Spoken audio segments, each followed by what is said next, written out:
এই পৃথিবীতে চারজন বাদশা ছিলেন, দুইজন মুমিন, দুইজন কাফের, যারা গোটা বিশ্বের বাদশা। গোটা বিশ্বের দুইজন মুসলিম, দুইজন কাফের। কাফিরের একজনের নাম নামরুদ, আরেকজনের নাম বখতানাসর।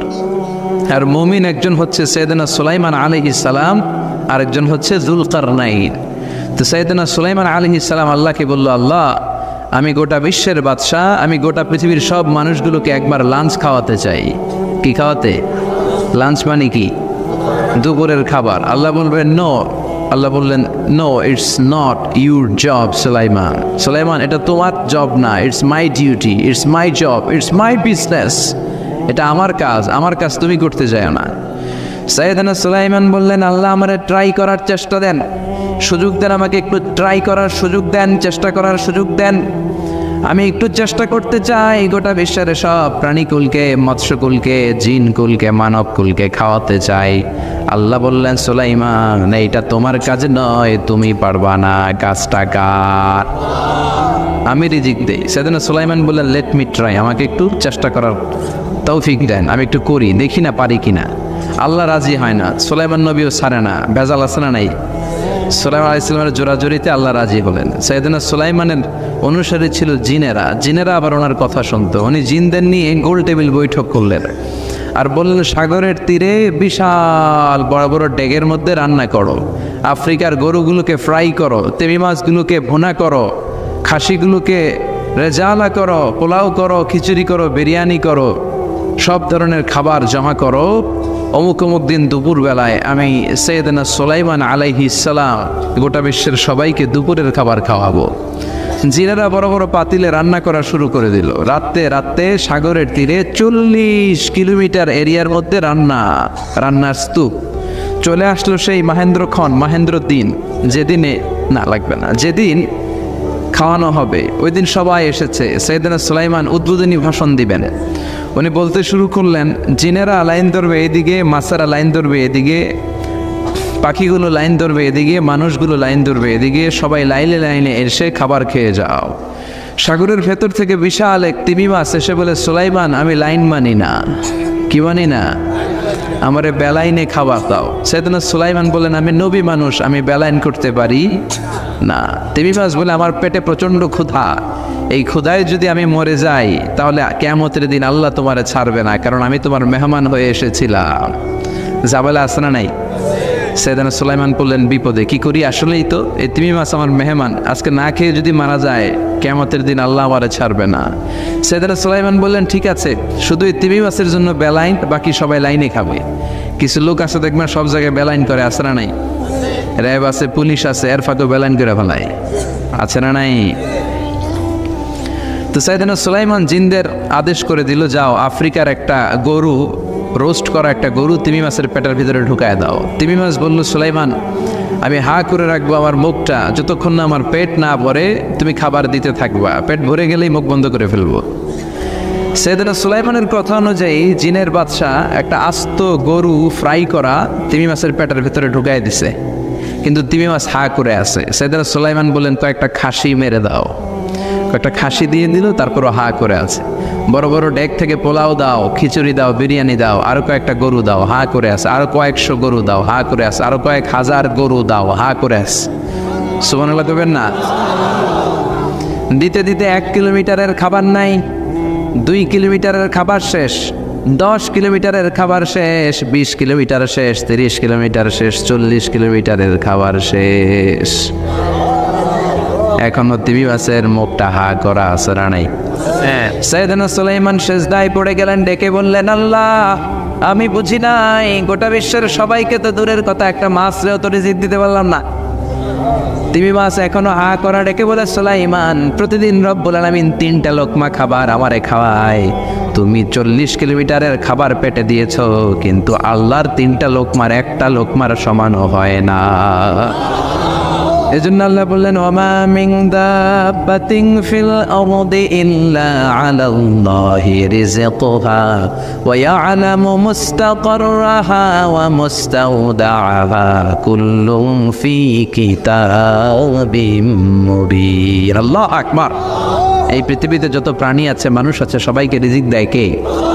এজন্য রিজিকের মালিক আল্লাহ ডেকে বললেন, গোলাম আযাব আর গজব ততদিন আসবে যতদিন তোমাদের নাফরমানি বন্ধ না হয়। আর যেদিন থেকে নামাজি হয়ে যাবা, যেদিন থেকে আল্লাহওয়ালা হয়ে যাবা, আযাব আর গজব বন্ধ করে দিবে কে? রহমত দিয়ে দেশটারে ভরে দিবে কে?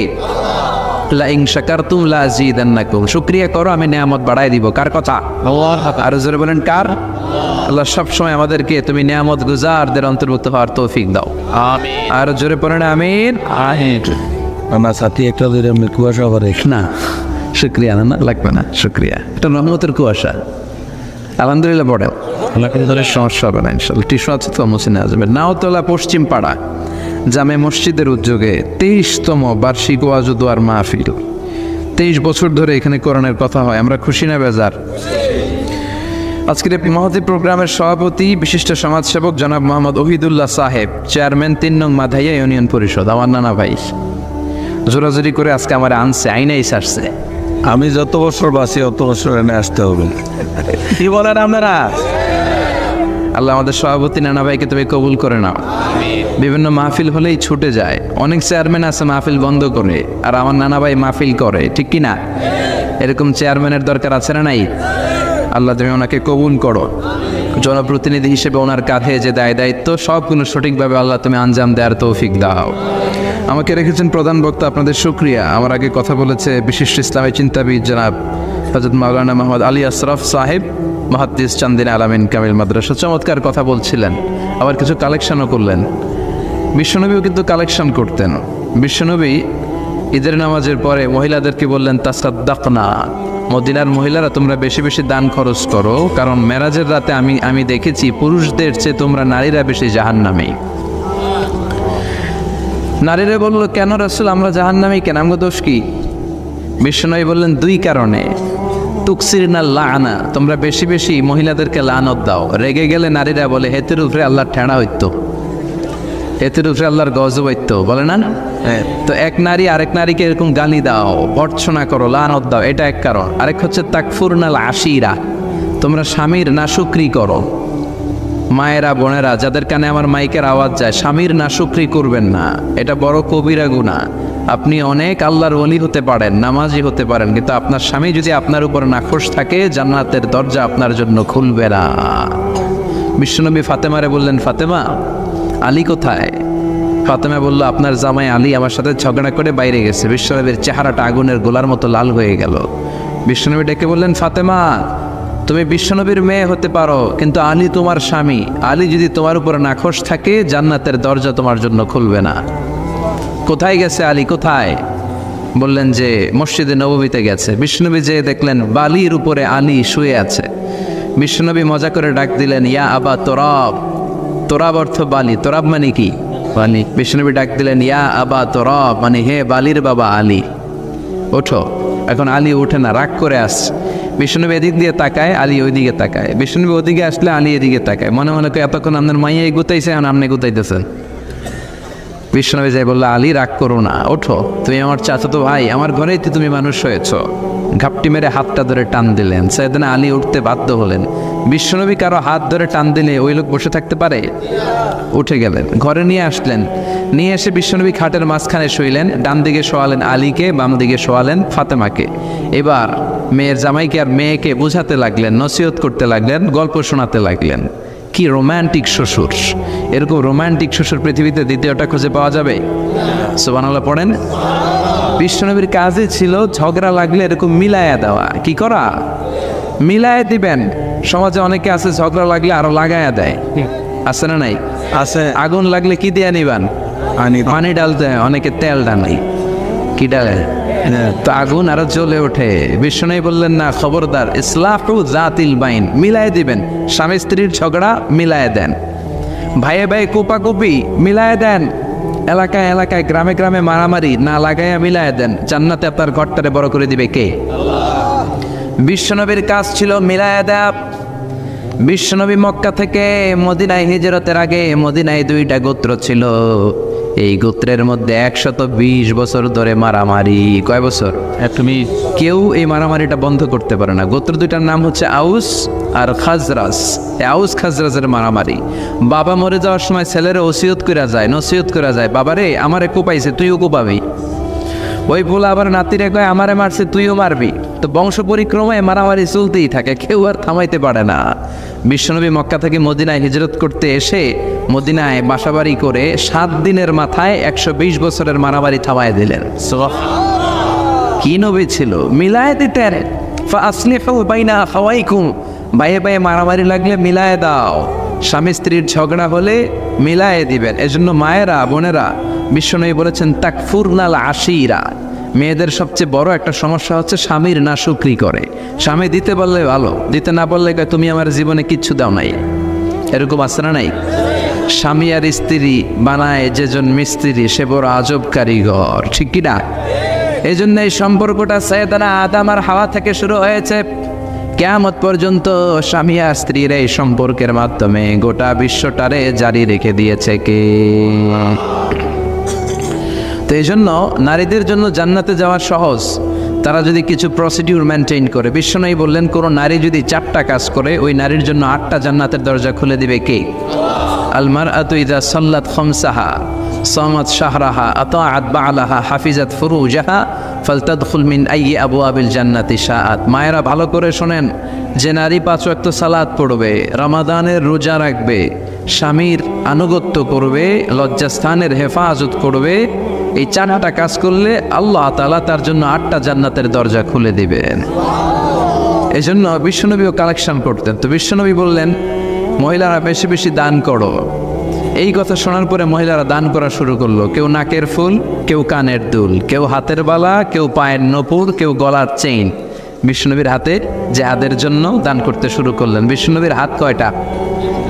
একটা বলে 2টা। তো 2 হাতে বিশ্বনবী আর কয়টা নেবেন? আর নিতে পারে না। বেলাল বললেন বেলাল তোমার চাদরটা নিয়ে আস। বেলাল এরকম চাদর নিয়ে ধরলেন। বিশ্বনবী কালেকশনের ওয়াজ শুরু করলেন আর বেলাল কালেকশনের সব জিনিসপত্র গুছাতে লাগলো। কোন সুবহানাল্লাহ। এজন্য কালেকশন করাটাও সুন্নাত, তবে ওটা একটা লিমিটেশনের মধ্যে, একটা সৌন্দর্যের মধ্য দিয়ে। কিছু কিছু মাদ্রাসার ছেলে মেয়েদেরকে চাল ওঠানোর জন্য বাড়ি বাড়ি পাঠায়, আসে না নাই? এদের ছোটবেলা থেকে মানসিকতাগুলো নষ্ট করে দেওয়া হয়। কেমন করে অন্যের কাছে হাত পাতবে এটা শেখানো হয়। ইসলাম বলে আল ইয়াদুল উলিয়া খায়রুম মিনাল ইয়াদিস সুফলা, উপরের হাত নিচের হাতের চেয়ে উত্তম। যে দেয় আর যে নেয় তাদের মধ্যে সে সেরা, যে দেয়। চিল্লা এখন ঠিক কিনা? আবার ইসলাম বলে দেওয়ার সময়ও ভারসাম্য করে দিবা, দেওয়ার সময় কিপটামি করা যাবে না, আবার ঘরে যা আছে সবও দিয়ে দেওয়া যাবে না, ঠিক কিনা? বিশ্বনবীর গায়ে একবার একটা জুব্বা, কয়টা? এক ভিক্ষুক এসে বলে নবী আমার জুব্বা নাই, আমার জুব্বা দেন। দয়ার নবী মায়ের নবী নিজের জুব্বাটা খুলে দিয়ে ওই ভিক্ষুকের হাতে তুলে দিলেন। এখন নবীর গায়ে কোনো জুব্বা নাই। বিশ্বনবী এখন ঘর থেকে বেরোতে পারে না। সাহাবারা এসে ঘরে নক করে, বিশ্বনবী বেরোতে পারে না। আল্লাহ আয়াত নাযিল করলেন ওয়াল্লাযীনা ইযা আনফাকু লাম ইউসরিফু ওয়া লাম ইয়াকতুরু ওয়া কানা বাইনা যালিকা কওয়ামা। মুমিন বান্দাদের গুণাবলী যখন দান করে কিপটামি করবে না, আবার অপচয়ও করবে না। এই আয়াত দিয়ে আল্লাহ বোঝাতে চাইলেন, নবীরে ধমক দিলেন, ও নবী 2টা জামা থাকলে একটা দিতেন, 3টা থাকলে একটা দিতেন, একটা যখন ছিল এইটা দিলেন কেন? এখন নিজে পড়বেন কি? সুবহানাল্লাহ করবেন না? ইসলাম তো ব্যালেন্সড রে ভাই, ইসলাম ভারসাম্যপূর্ণ। ইসলামের সব বিধানগুলো আপনার সাথে স্যুট করবে, ম্যাচ করবে, এটা জীবন ঘনিষ্ঠ। ইসলামে এমন কোনো বিধান দেয়া হয় নাই যেটা আপনার খারাপ লাগবে। অন্যান্য সব ধর্মের প্রতি শ্রদ্ধা রেখেই বলি, আমার ইসলাম যে আহকাম আমাদেরকে দিয়েছে এরকম বিধান কোনো ধর্মের ভেতরে নাই। চিল্লা এখন ঠিক কিনা? হিন্দু ভাইদের প্রতি আমি শ্রদ্ধা রাখি, কারণ অনেক হিন্দু আমার মাহফিলে এসে কথা শুনে। হিন্দু ধর্মের একটা নিয়ম ছিল সতীদাহ প্রথা। স্বামী মারা গেলে ওয়াইফকেও স্বামীর সাথে বেঁধে আগুন দিয়ে জ্বালায় দাও, ছিল না নিয়মটা? রাজা রামমোহন রায় এসে এটা উঠায় দিল। হিন্দু ধর্মে এখনো একটা নিয়ম আছে, পাক্কা হিন্দু হইতে হলে আপনাকে গোমূত্র পান করতে হবে, মানে গরুর পেশাব। লা ইলাহা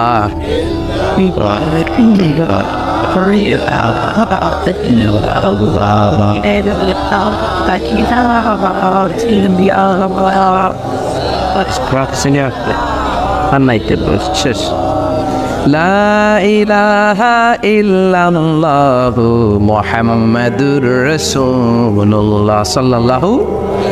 হিন্দু ধর্মের একটা নিয়ম আছে, গরুর পেশাব খাওয়া লাগে, গরুর পেশাব খেতে হয়। আমরা কি পেশাব খাবো গরুর? 1 কোটি টাকা দিলে, 2 কোটি, 5 কোটি না, এটা আমাদের রুচিতে হবে না। কি সুন্দর, আমাদের রুচিতে বাদে এমন কোনো নিয়ম আল্লাহ দেয় নাই, সুবহানাল্লাহ। আবার আমাদের সেলফ ডিমান্ড, আমাদের ডিজায়ার, আমাদের চাহিদা, আমাদের মননশীলতাকেও ইসলাম গুরুত্ব দিয়েছে। বিশ্বনবী বললেন, ইদা জা আল আশা ওয়াল আশা মান ফাকদ্দিমুল আশা ক্বাবলা আল আশা। ইসলামে রাতের নামাজকে বলে এশা, রাতের নামাজকে কি বলে? আর রাতের খাবারকে বলে আশা, কি বলে?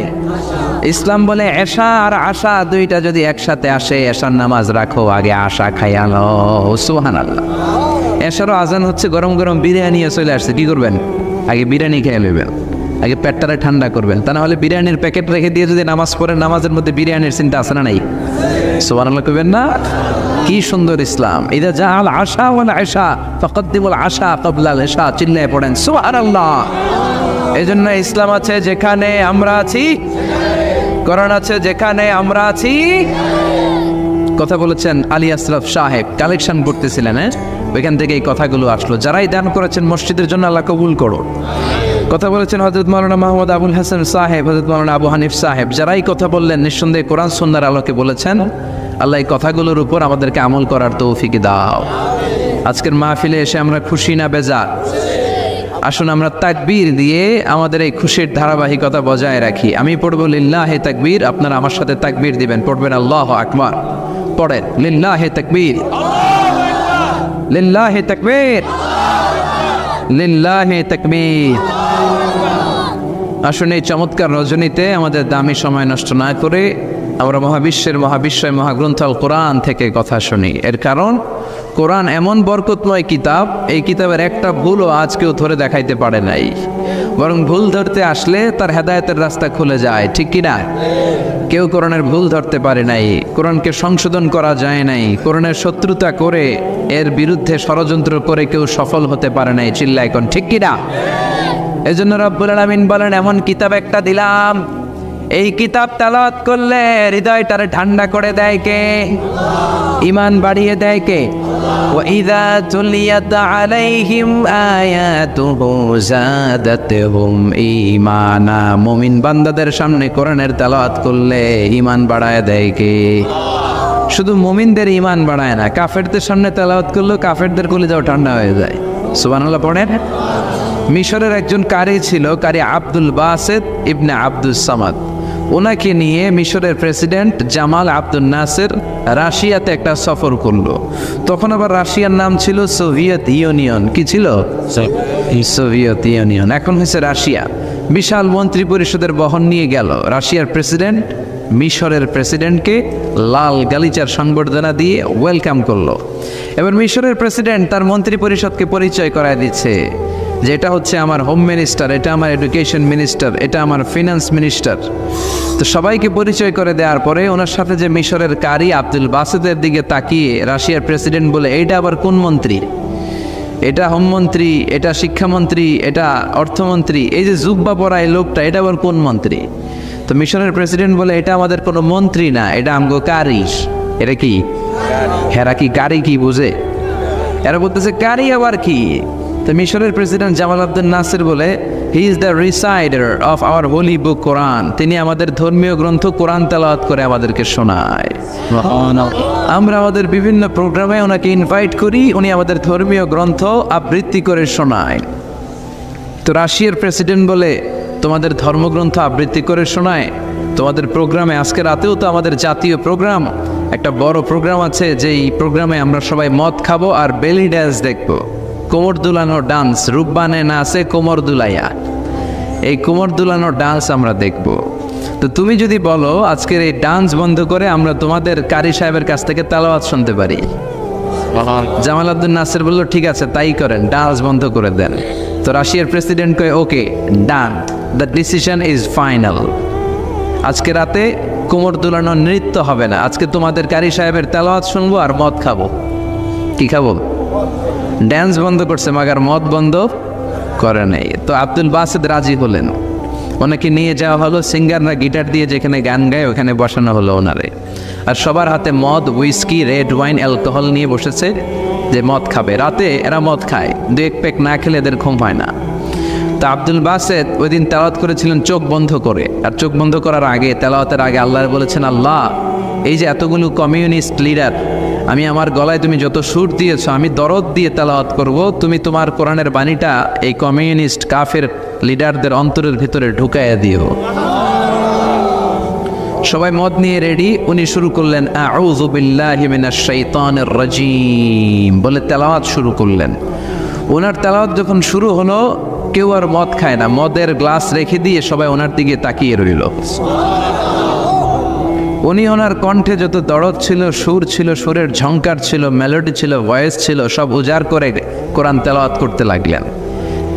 কমিউনিস্ট লিডারগুলো তেলাওয়াত শুনতে শুনতে মনের অজান্তে চোখের পানি ছাড়তে শুরু করছে। লম্বা সময় তিনি তেলাওয়াত করলেন, ওরাও মদ খাওয়া রেখে দিয়ে কান্না জুড়ে দিল। তেলাওয়াত শেষ, চোখ খুলে দেখে কেউ মদ খায় নাই, সবার চোখে পানি। মিশরের প্রেসিডেন্ট জামাল আব্দুল নাসের ওদেরকে বলল, did you understand the meaning of the verses of the holy Quran? এই যে আমাদের কারি সাহেব তেলাওয়াত করছে, তোমরা কি অর্থ বুঝছো? কয় না, বুঝি নাই।